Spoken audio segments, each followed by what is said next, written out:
As I left Simon's house, I couldn't stop thinking, what a waste indeed. As acting treasurer for the group, I felt the pinch of trying to keep a strict budget more than all the others. When Jesus didn't stop the woman's reckless waste of perfume, it confirmed my conclusions. This rabbi's passivity extended far beyond this act. I, for one, intended the week ahead to be one marked by action. If Jesus were truly the Messiah, this week was the ideal time for his full unveiling and the overthrow of our enemies. I was hardly alone in believing that the Passover would be the time and that Jerusalem would be the place.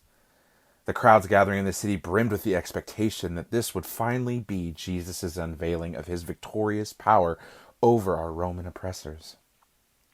We can all hardly wait for Jerusalem to be established as a world center of fame and power.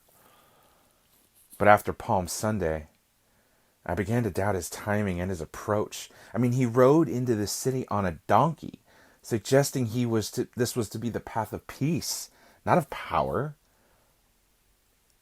It would seem that a more aggressive entry into the city on horseback and dressed in fine linens and trumpets heralding his approach, now that would have made his messianic intentions clear. My confidence is now waning in this, and I'm beginning to wonder if Jesus is going to take charge and bring God's kingdom to us, or is he just going to sit around and let the events unfold naturally? Audience note here. You can see, can't you, how my self-deception and vulnerability to the evil one accelerated? I have disregarded Jesus' predictions of his impending death and began to think that I knew better than Jesus what was best. Back to the story. And here's how my doubts led to my scheming. If the chief priests were allowed to find and arrest Jesus, he would be forced to put into motion the coming of his kingdom. Wasn't that what he kept saying he intended to do all along?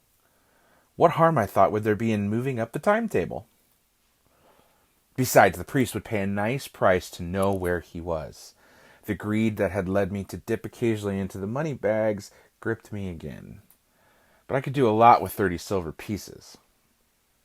So I decided to betray the secret of Jesus' whereabouts to the chief priests. A few days after the incident with the woman and the perfume, in the bustle of Passover preparation, I slipped out under the guise of running a last-minute errand. My heart was beating quickly, but I didn't let myself think about why. Making sure I wasn't followed, I wound my way through the streets to the Sanhedrin headquarters. There, I unveiled my own plot to these fellow schemers. You want Jesus?